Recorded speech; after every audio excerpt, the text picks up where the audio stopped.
కదిలినురన్నా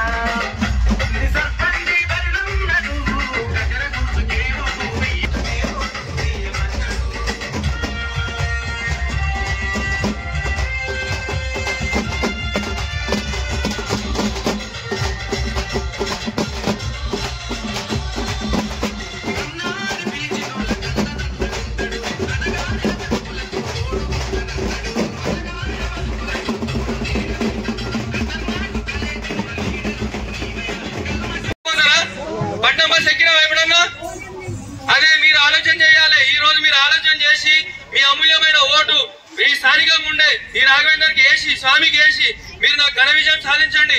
మీ పిల్లల భవిష్యత్తు కోసం నేను హామీ ఇస్తున్నా. మీ పిల్లలకు కంపెనీల జాబులు పెట్టిస్తా. ఇంత కంపెనీ ఉందమ్మా మీకు అడుగుతున్నాను. ఒక వాటర్ ప్లాంట్ ఉందా మన ఊర్లో కంపెనీ నుంచి ఈ పక్కకు పెన్సీ కంపెనీకి మల్లపల్లి కోదాం ఊర్లో 4 వాటర్ ప్లాంట్లు ఉన్నాయి. ఎందుకు ఇక్కడ గ్రామ పంచాయతీలు కట్టలేసి ఒక కంపెనీ వాడు గ్రామ పంచాయతీలు కట్టలేకపోతున్నాడు. ఎందుకంటే సర్పంచ్ అనే వ్యక్తి ఆ కంపెనీలో పోయి పైసలు తీసుకుంటాడు కాబట్టి ఇక్కడ ఎవరికి అవసరం లేదు. ఇంత మీరు ఎందుకు మారతలేరు నాకు అర్థమైతలేదు. మీరు మారాలమ్మా. నందిగారి గ్రామం మారాలి. ఇంకెన్ని రోజులు మారకుండా ఉద్యోగాలు వద్దా